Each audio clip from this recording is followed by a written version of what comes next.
I have been working on something new I wanted to share with y'all. So if we haven't met yet, I'm Wes. I'll do maybe a bit more of an intro when the slides come up. But this is something I have been kind of itching to turn into something I think will be helpful for you. So I'm going to start with this way. I might step on your toes today. And if I do, that's awesome. Some of the best things we can have is people stepping on our toes just a little bit here and there. I might also be talking to things you're like, dude, I got that. I'm good. And that's great too. So at the very end, I want to hear back from you. I want to know what are some of the big takeaways that you've had out of what you've learned today and some things that you might want to convey back to your teams. How many of you are in a leadership position? Good. All hands are supposed to go up because that's who we targeted. Just testing. So keep in mind, as a leader, you might be good at some of these things. What about the kid you just hired from Starbucks last week? Right? And the measure of our success as an MSP oftentimes comes down to how much we row in the same direction. And I think for MSPs, one of the big challenges that we have is we're constantly bringing in new people, which is great. And when we bring those new people in, they don't always come from, tons of background experience. We have to train them up.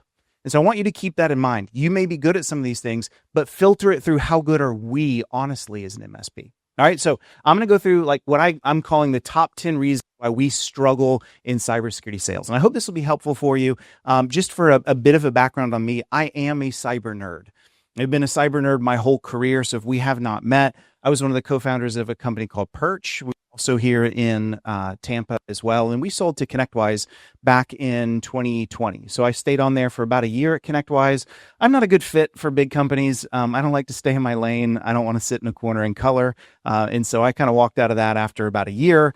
And I'm really passionate about helping MSPs in their growth journey, especially when it comes to cyber.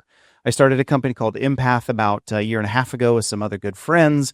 And that's really what I'm super in depth with. And I've been an advisor at CyberFox and love the crew. They're just amazing. Adam and David have been mentors of mine for so long and love what we're building here as a company. Love where the company's going. Love how we're solving it. And it's awesome to see y'all's faces. So today I'm actually not really at all about a product. I'm not going to talk about CyberFox. I want to talk about helping you in your journey, because I think that's what we all need. All right. So let's start out with the first reason where I see we have a lot of challenges. And that first reason is that we're not often good at communicating value. You hear that and you're like, yeah, I am. No, I'm actually good at that.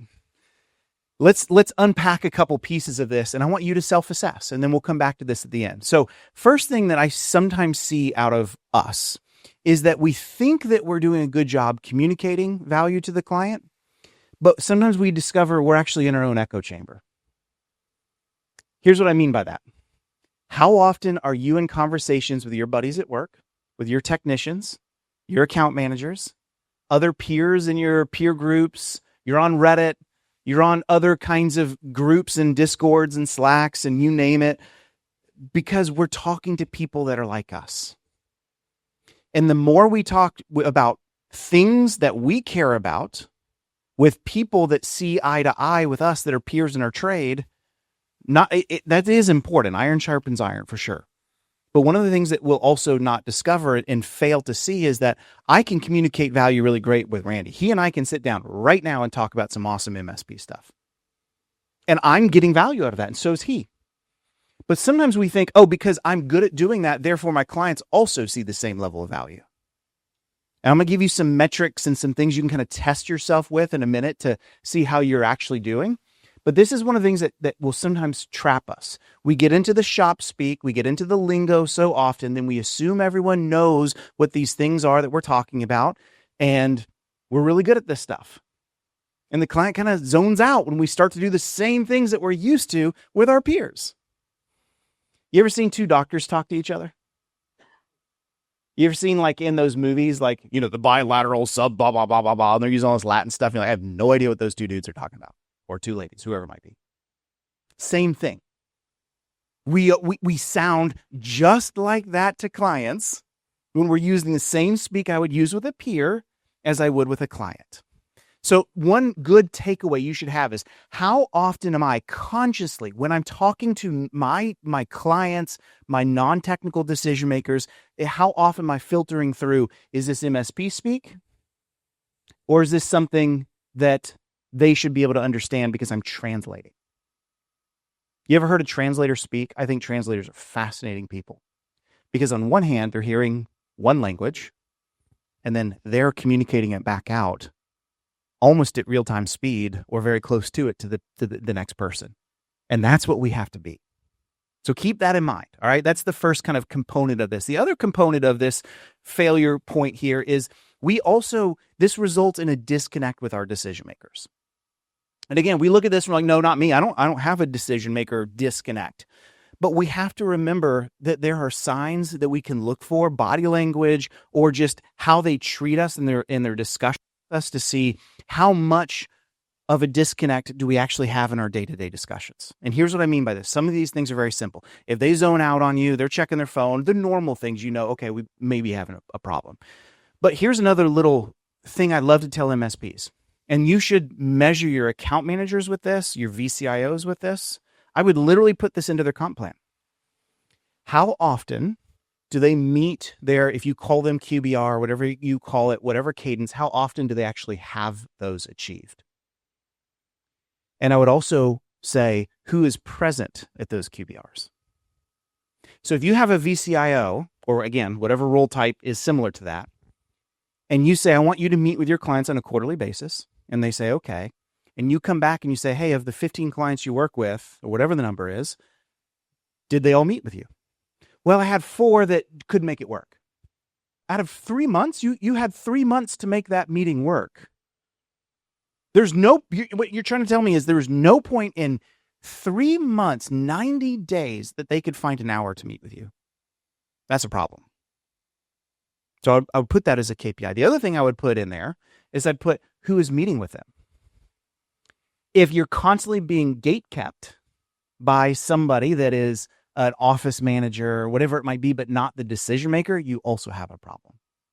Does that make sense? So it's not just body language. I don't want to just say, oh, just make sure they're paying attention to you. Maybe they're just being polite and they're looking at you with the eye, but like they are totally zoned out. The other way, though, is that use some actual hard metrics to see, do we have a disconnect or do we not? Okay, so the other last component on this one of like we're not communicating value really well is we're all notoriously bad at this, all of us. We treat features as outcomes. And hear me, I love the new features. I don't care whether it's a new phone that comes out, some kind of new, whatever it is. I love features. I love looking into this. When something new comes out that I use every day, I'm like, cool, what's it got in the new version? What does it do? Because for me, features are values. New things that this can do can enable me. Maybe I'm faster, it's quicker, it's better, it's more simple. It lets me unlock something new I've never done before. Or for us as MSPs, sometimes new features let me sell new things. So we look at all of that as a net positive, and we should. But a client doesn't often care about the next feature. And sometimes in our discussions, we default and knee-jerk to the next feature. I'm like, hey, did you know that we now can do this thing? And they're like, okay, I don't care. Like, that's your job, not my job.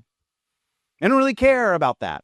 It's wonderful that you can do this new admin lockout, blah, blah, blah, blah, blah stuff. That's great. But it doesn't affect my day-to-day. So we just have to remember, features are great. We should be very well aware of what's happening, but features don't convey value when we talk to a client. Now, there might be times that we talk about a feature if we know that it's going to answer something they've really been looking to do. I'll give you a simple example. Let's say we're working on something and we have a project to do some work for the client that's going to really speed up some of their archaic processes. They're trading, I'm just making this up. They're trading PDFs around. It's a really manual process. It's not working well for them. You're like, man, I really think we can really revolutionize this for them and speed up all of this, reduce mistakes, increase efficiency. That's stuff I care about. But if I don't have the tool set that allows to do some of that stuff, and I've been itching and waiting for this one thing to roll out from my vendor to do it, and now it has, well, now that feature is a game changer. And now I can say, hey, we've been working on this thing, and I know we've been talking about this big project for some time now. We've been testing it. We actually have some new things that have come out. Now we can finally begin this. Well, that's a game changer. But what a feature should do is not be the thing that drives the value. The feature should be something that unlocks the value that the client is already wanting to see. Does that make sense? So just be careful about that and make sure your teams think about this. Because again, I want to remind you, it's not always just you. Ask your teams when they're talking to clients, what do they use to communicate value? Might even have them recap a conversation they had with the client, what they spoke about. Because you'll notice we will default to this over and over and over unless we have a knowledge check in our head to be careful about it. That make sense? Okay, so let's move to number 2. Number 2 is we don't actually understand true security. So it's a little hard to see. So it's a little faded. But in this, I know I'm stepping on your toes. Because you're like, dude, come on, Wes. I've been in this world for a while now. I wouldn't be here in this seat, and CyberFox would not have invited me if I didn't get true security. So I'm not necessarily talking about just you. I want you to filter this through your team once again. So first thing I want you to understand is technical knowledge does not equal security expertise. I have been around so many people in my years and years and years, especially in my banking days, that have excellent technical knowledge, but have no concept of what security is really about. And they don't understand, they cross their arms and they get mad at their decision makers. They get frustrated that they don't have the support.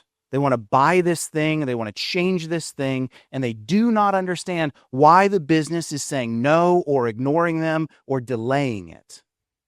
Because they have failed to understand that the true language of security is not just who's the most technical and who knows the most PowerShell or reverse engineering or can be the most efficient on whatever tool sets you're using in your stack. It's far more about the language of risk.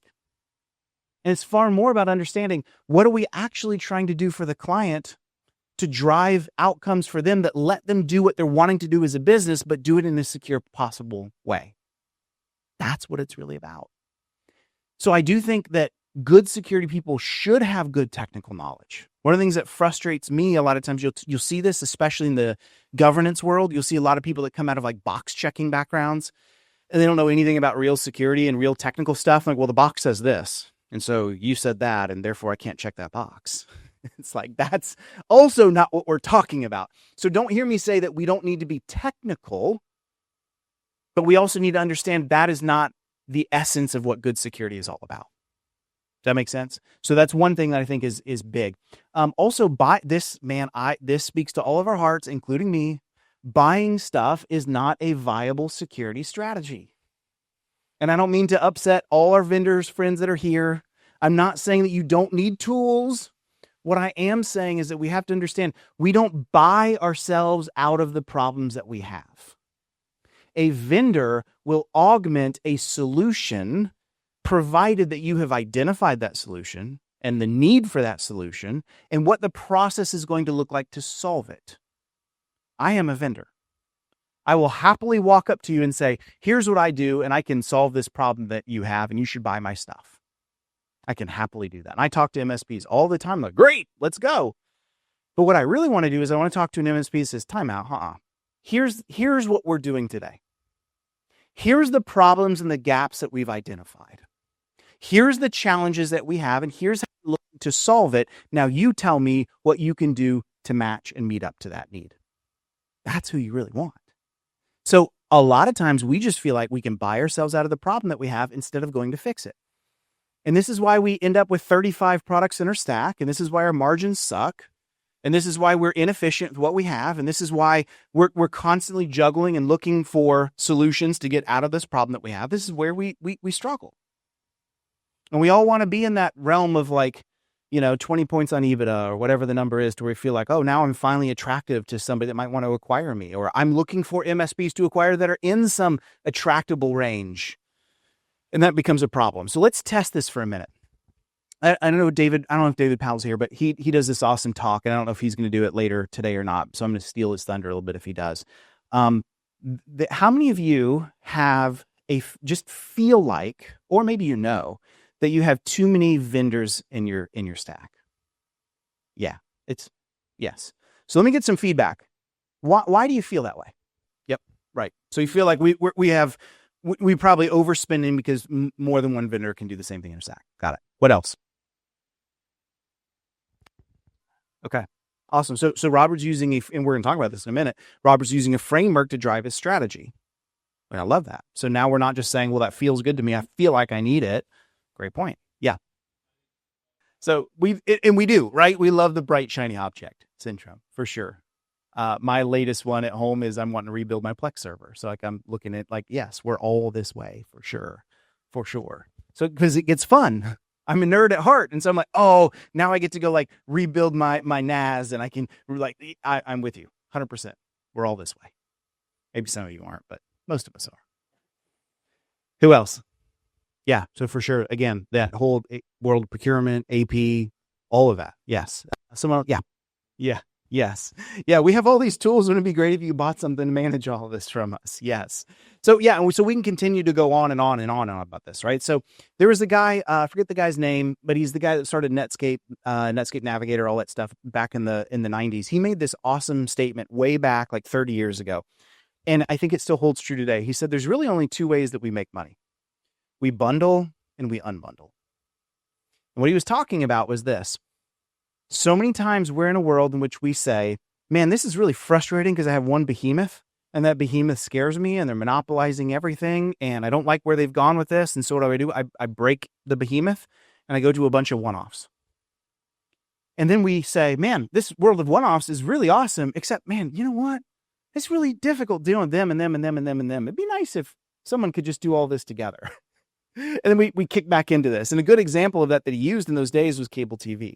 Remember when we had one cable TV provider and we're like, this is wonderful until he started jacking up rates to $120 a month. And we're like, I'm done with this. Netflix comes out, upsets the model. And now we're like, Netflix is wonderful. And we cut cable. And now I have Netflix and Paramount and Hulu and Amazon and YouTube and on and on and on. Now I'm paying $200 a month for all of this. I'm like, this is getting really aggravating. It'd be nice if there's one company. See what I mean by this? So what I want you to understand, and if we translate this to the MSP space, in the classic world of IT, we are going through an unbundling phase. I'm not going to name vendors, but we're seeing a push away from the behemoths. In the security space, we're going into a bundling. We're starting to say, I have a lot of security tools. They don't talk together, the bill, all the stuff you just mentioned, and we're starting to cycle back into that. So why do I say that?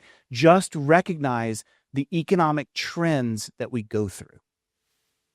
Buying our way out of this is not a viable solution. We're going to have vendor partners. I happen to believe CyberFox is fantastic. I would expect you do too. I would think every vendor we have in the back, I know them all, they're awesome. So it's not an anti-vendor thing. It's understanding how do we fit that into the stack intelligently and being careful about that. We don't just buy our way out of the solution. I wish we could, but we can't. Okay. So also real security is intentional. Here's a way I love to explain this. So I'm an okay cook. I'm not like the world's greatest. One thing I know about when I cook is I don't just go into the spice cabinet and just dump a bunch of stuff in there, mix it up and see what happens. I also don't just throw all of it into the oven at 350 and hope it comes out okay. There's a lot of science that drives a good meal experience. But there's also a lot of art that goes with it too, which is why I love to cook, because it's a neat mix of art and science. You have to have the knowledge, but you also have to have some of the feel and the taste and the experience. And this is what goes into good security. It comes from good scientific experience. Robert mentioned frameworks, and we'll get into that in a minute. There's science that goes into it, but there's also some, hear me, there's some feel that goes into it as well. What do I mean by that? Having a conversation with a client, actually understanding what they're trying to accomplish. What's important for them for the quarter? What's important for them for the year? How they think they're going to get through it? What some of the big threats and challenges they see in front of them? What some of the opportunities are? That's feel. You got to ask them. You got to pull it out of them. You got to get them sharing with you. Those are, by the way, things I would ask to see in a QBR. If I'm managing a group of VCIOs, I'd say, I want to know every time you meet with them, what are the big objectives for the client that they told you, not you told them. So just keep that in mind. Security it comes with intentionality. It doesn't just come with, well, this is what the form says, and I hand it to you. You cut me a check and we're good. It's not how it works. Okay. So reason number 3, you haven't taught your security team what good security is. And I don't mean just like a security analyst. I mean, anyone who has security is some kind of roll up in their day to day. So it could be your tier ones and twos and threes. Or really, we could even say it's probably everybody in the MSP. Because most MSPs, even if you're 200 employees, is still small as far as the government would call a small business. So we probably all have a roll up. So let's talk about this one. First of all, your sales team is not the problem. Your sales team is almost never the problem. I've worked with a bunch of sales teams in my day. And what I've learned about really great sales teams is they are hungry, they want to get better, they want to listen, they want to learn, and the best thing about them is almost none of them come from a security background, which means that they're hungry and humble. I could ask our CyberFox crew back over here, they'll be the first to tell you. Anytime we all get a chance to sit down and talk about what's happening in security and what's going on and how we're handling it, what some of the big things are happening, they're glued. They're super interested. So if we're default knee-jerking to, my sales team sucks and that's why we're not getting the lift we want, I would highly encourage you to start thinking opposite. To say, where am I failing as the leader or the leadership team to not enable them to get what they need? So often the failure point is not them. It's our inability to properly enable them. It's our inability to give them the tools they need to succeed in the right conversations. It's our inability to sit down and help them understand it's not just knocking on the client's door saying, hey, I'm Wes and I'm here to sell you something. If that is the approach, then of course they're going to fail, and that's on us. So I just want you to understand your sales team is not the problem. What I've learned over the years is that sometimes the best way this happens is parroting. You know, I find to be so fun, and I have seen this over and over. The first time I saw it was when I was at Perch. And we were in conversations left and right with MSPs. And a lot of times I would do the demos because, I was good at them and I could answer the questions. I come from a cyber background. And so I would just stumble into conversations left and right. And I remember one time I had a conversation with an MSP who's really trying to understand, keep in mind, this is like 2018 era. And they're trying to understand, why would I ever need to buy this Perch thing when I have AV and I think, and I have a firewall? And so I'm like, oh, what a great question. And so I would very easily explain to them, hey, prevention's great, but at some point prevention fails. That's why we have fire alarms. It's why we have smoke detectors. It's why we have escape hatches in windows. It's why we have all these things that are all built around at some point a fire is going to happen in the building. And they're like, oh yeah, I guess that makes sense. I'm like, so think about us as the fire alarm and all the things that go with it for when prevention is eventually going to fail. The MSP is like, cool, I got it. I kid you not. 2 or 3 days later, I'm sitting down on a call and I'm walking by my sales team and I hear one of them using the same exact analogy. And I'm like, whoa, you're speaking like how I spoke. That's awesome. Your sales teams will pick it up if they're hungry, if they care. So my next question, my next thought for you is, how often are you modeling for them? Are you going with them in calls and are you helping them answer the questions that they struggle with? Are you talking to them, are you going to them and saying, hey, how'd your last 3 calls go? What'd you talk about? What'd you get stuck on? What kind of hard questions have you been asked lately? Can we game plan that together? Can we just buy pizza and bring them all together at 4 p.m. on Thursday? And we're going to talk about some of the biggest objections and challenges that we've been facing lately. Let's work through it together. And it's not always you that has an answer. Sometimes it might be one of your folks that say, man, I had this answer and it worked. Like, right on. Let's diagram that thing out. Let's unpack it a little bit more. Turn your people into parrots where they are repeating one another and learning from one another.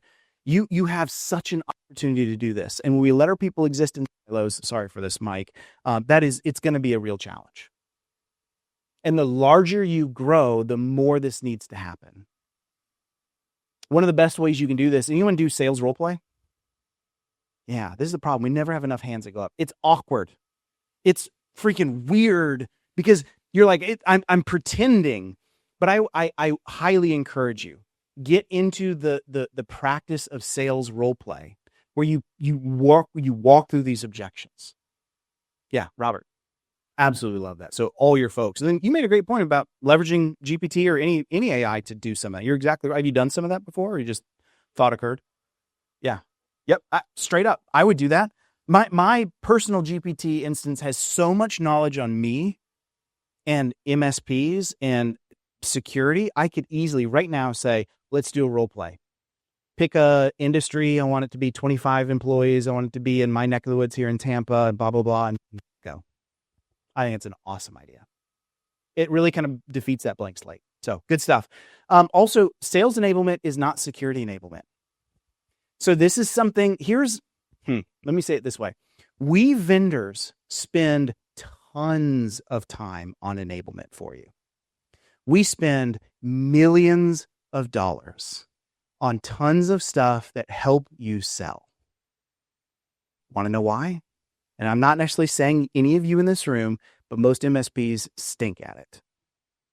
And so if I can give you a line card, if I can give you a one-pager, if I can give you the top 10 objections and how to handle them, if I can give you all these kinds of things, then it helps you sell my stuff better. And I win for that. And also you win too. Everyone wins.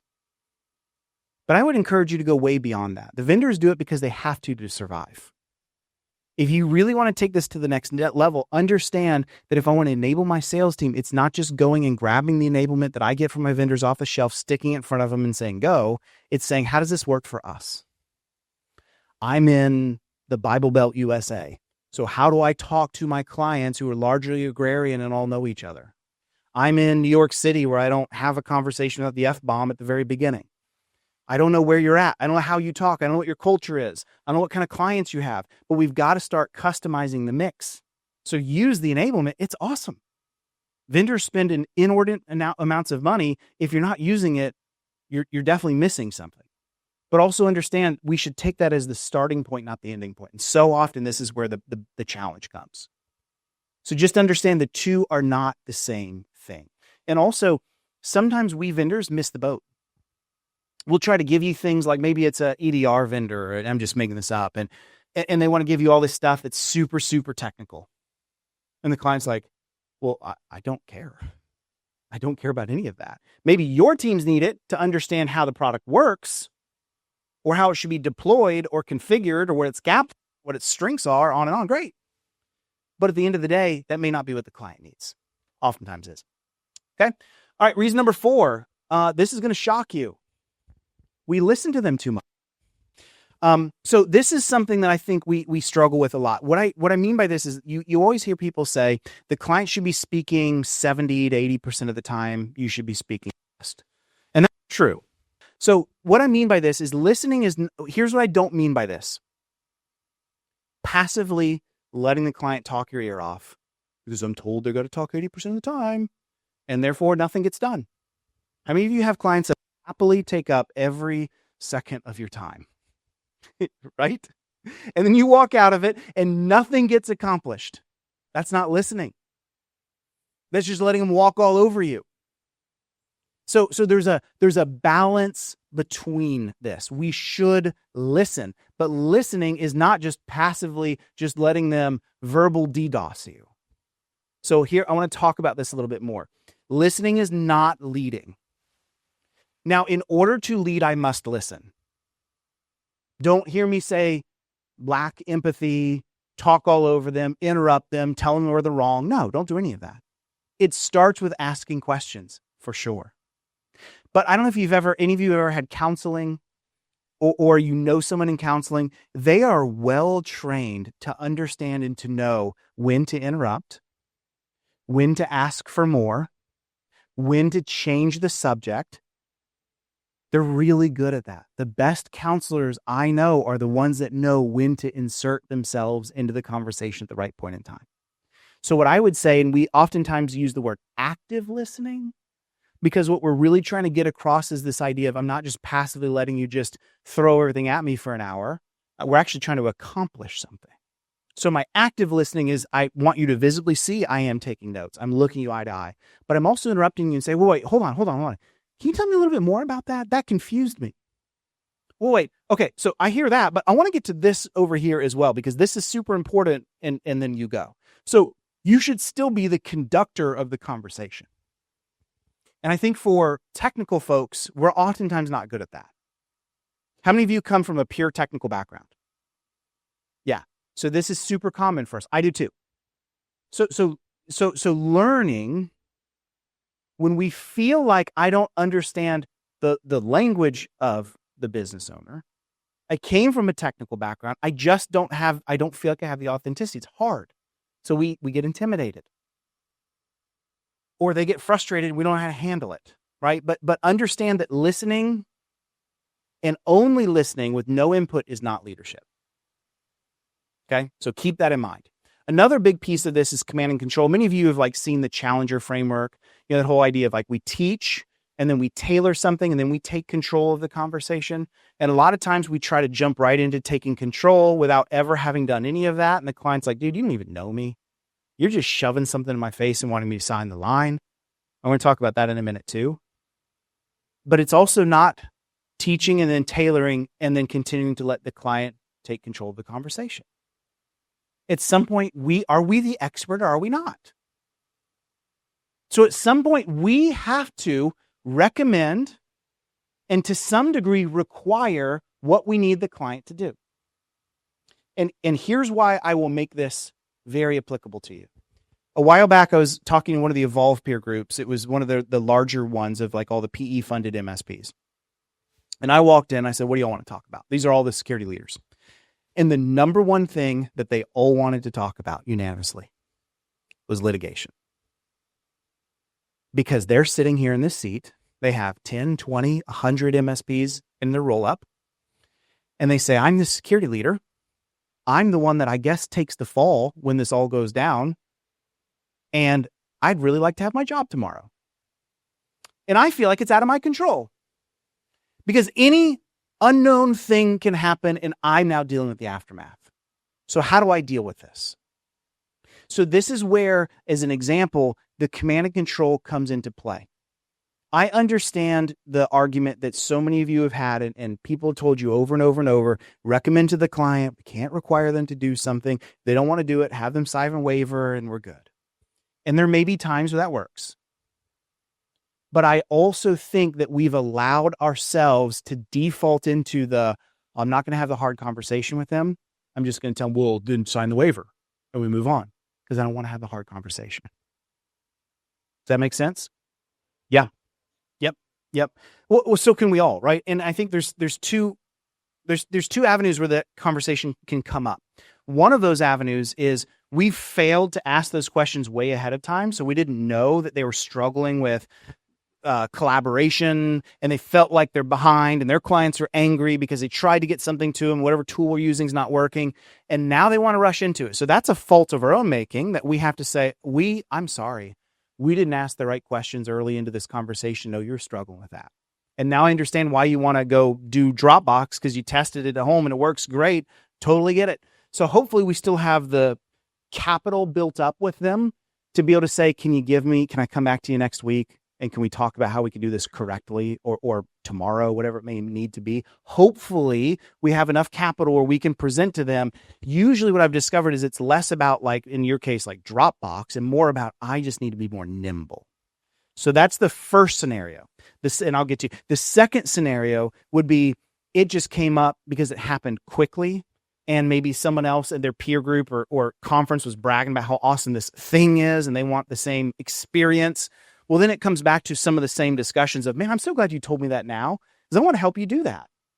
And my job, the way I love to explain I did this with my board for years, is I would tell them my job is to be the guardrails, not the speed bump. And I would tell them I'm not always going to be perfect at that. I understand security is hard. And so sometimes I'm going to unintendedly be along the way that slows you down. And I need you to call me out on that when I do it. What I really want to do is the guardrail. So you can go fast around the mountain curve, but I want to keep you from careening off the edge. Maybe there's a little damage. You scratch your car up, but your life is okay.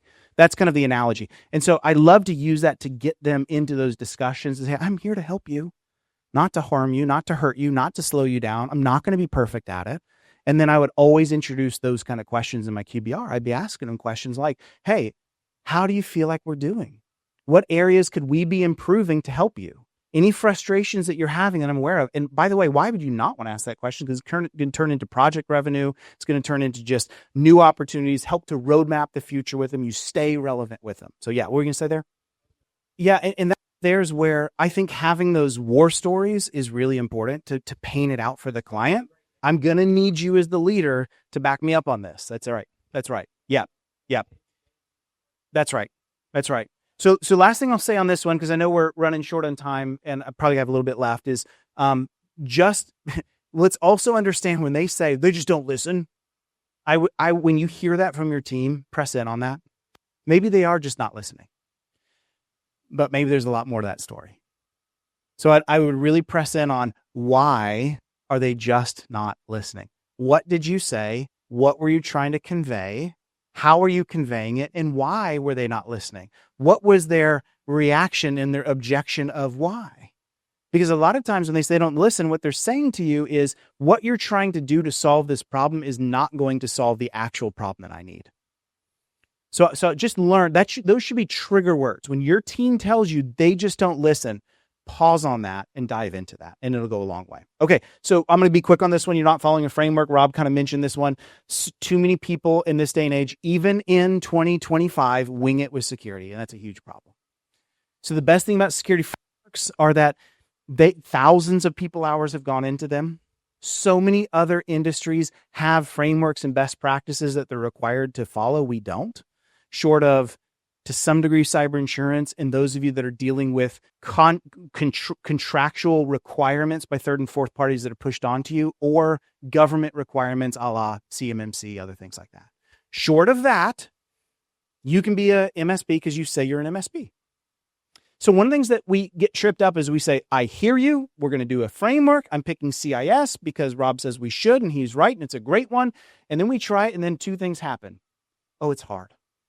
Did you ever try Control 1? Building a inventory is hard. Control 2, a software asset inventory is hard. And we give up. The thing I tell MSPs all the time is something is better than nothing. Get started on it. Make it fine if it's ugly. Fine if it's only 10% of what it needs to be. At least you got started. And then what you learn is one thing will lead to another, and you'll say, it's never perfect, but I started here, and then I figured out a way to make it a little bit better.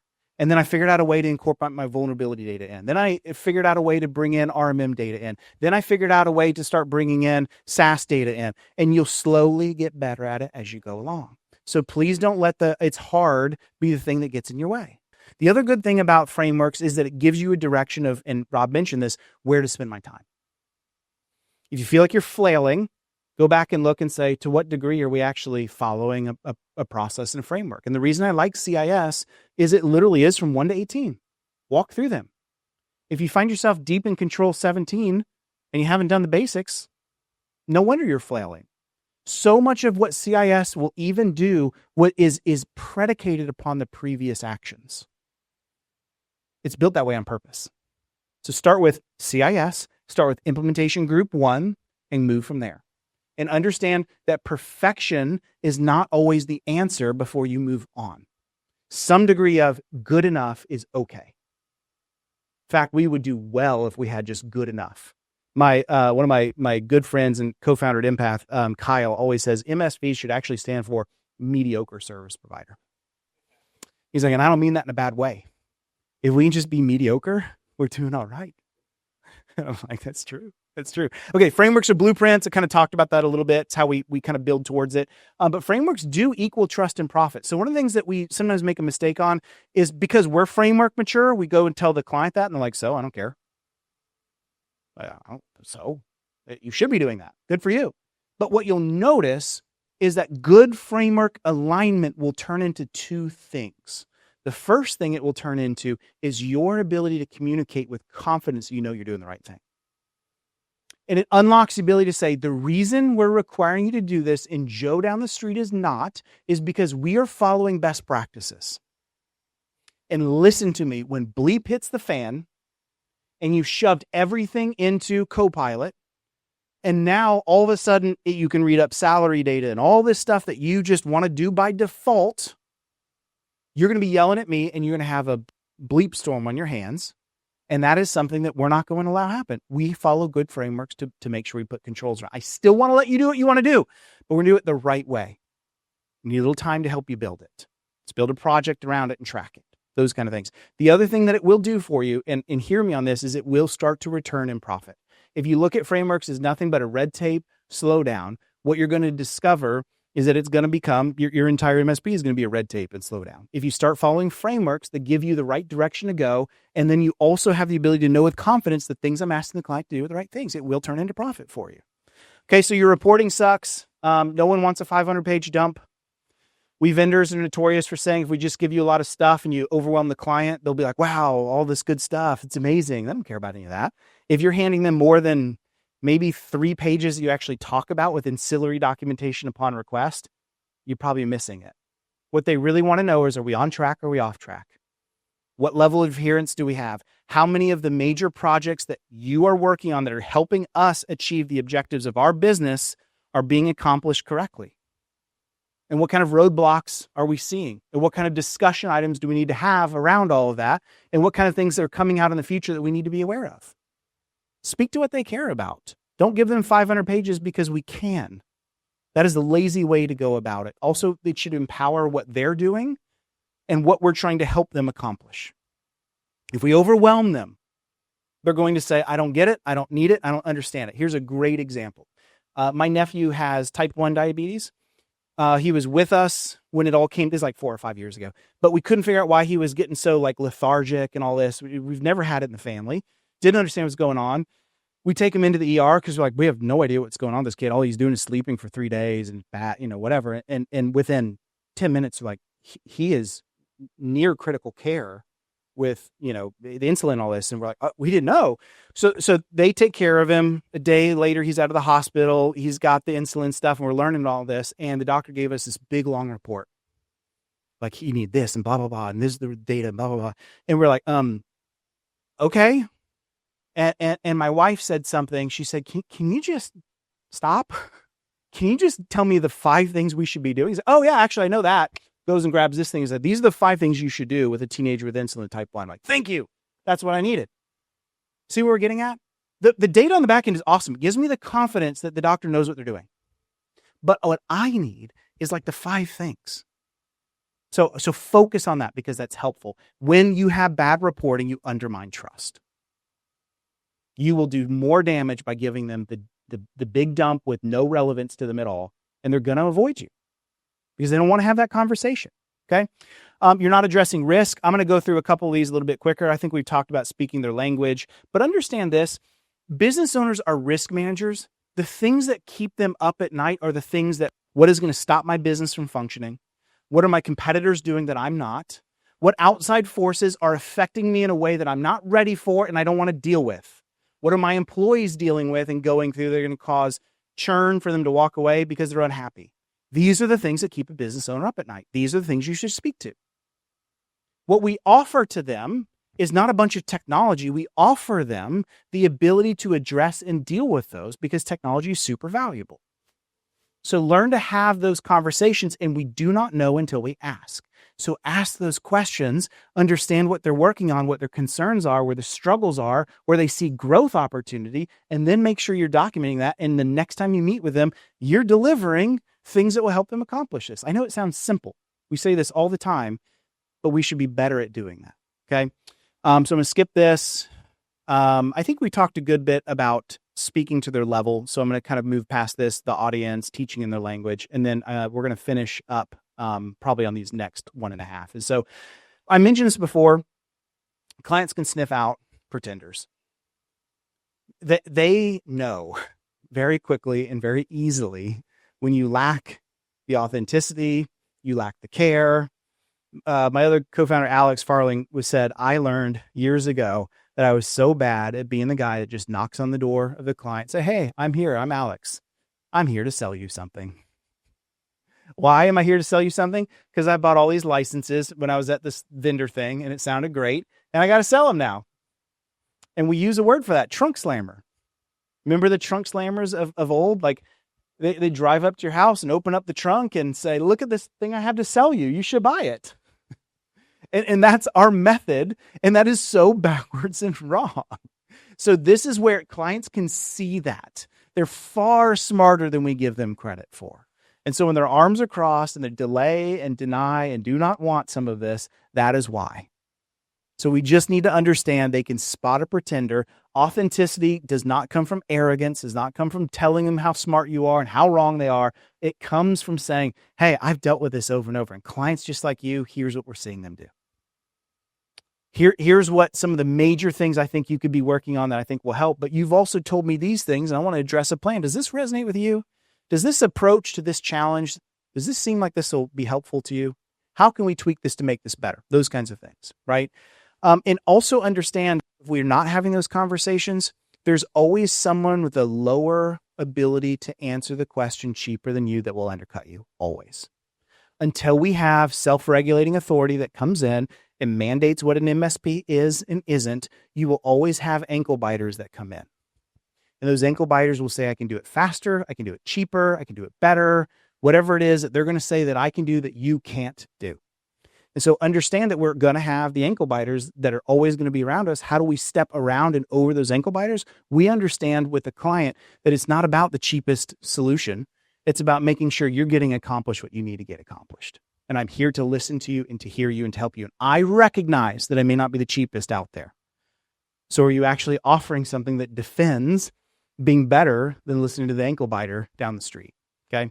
So start with that. And then the last thing I'll just say, I'm going to finish on this, is be current. Understand that life is changing super quickly around us, and we've got to be curious by nature.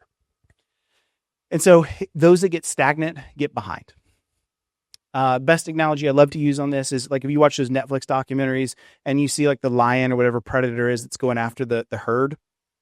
Have you ever noticed they never cut into the middle of the herd and like take out the biggest buffalo or whatever it is that's got the meatiest meat? It never happens that way. Never. They're always nipping at the edges. The herd starts running in their stampede, and they always get the old and the young. Always. It's always the too young to get away, too old to be able to move fast enough, and that's always what they end up with. Always. So the idea from nature is that laggards get left behind, and you as an MSP and your clients, if you become a laggard, you get left behind, a la Kodak. So our job is just to remember, I will help you keep up to date, and I will make sure you stay up to date. So the last thing I'll leave you is you're saying, that's why I'm here. Cool. Love it. What about the other 15 people on your team? What about the other 30? What have you done to keep them up to date? How are you freeing them up to make sure that they're staying up to speed? You don't have to go send them to like IT Nation. There's a lot of ways you can keep your people up to date. Content is everywhere. Training exists everywhere. So are you doing that to keep them up to date? Okay. All right. We're out of time. Hope that was helpful and useful. Take this back to your teams and use it. I've got the slides out to Haley. And so if you want them, by all means, they're yours to use in any way. So thank you guys so much.